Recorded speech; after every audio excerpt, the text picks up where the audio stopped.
Remarque, cette interprétation concerne les individus normaux sur le plan karyotype, c'est-à-dire qui ne sont pas atteints d'une aberration chromosomique. Exemple du trisomie, le Klinefelter, le Turner. Supposons que le père est comme ça. Ça, c'est le père. La mère. Et ça, c'est leur fille. C'est un exemple, hein? Supposons ça. Selon vous, quand c'est autosomal, la fille aura quelque chose de son père ou pas? Ou bien, quand c'est gonosomal, elle aura quelque chose du père ou pas? Ça, peu importe le type de transmission, une fille doit obligatoirement avoir quelque chose et du père et de la mère, inévitablement. Ou bien, ça veut dire qu'ici, on s'en fout, je m'en fous du type de transmission. Je constate que quoi? Je constate, on va vous dire qu'est-ce qui est anormal d'après ce zymogramme. On présente le zymogramme suivant d'une famille et de leur fille. Qu'est-ce qui est anormal d'après ce zymogramme? On peut poser cette question. Qu'est-ce que vous constatez? Le père est comme ça, la mère est comme ça, la fille est comme ceci. Quand je prenais la fille, elle correspond à la mère. Est-ce qu'elle correspond au père? Ça veut dire que la fille ne possède aucun allèle paternel. Est-ce qu'il y a une condition qui dit ça?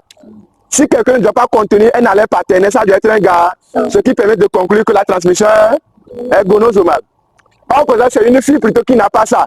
Ça veut dire qu'au cours de la gamétogenèse, le père a envoyé un pronucléide qui n'a pas d'un chromosome sur un numéro donné.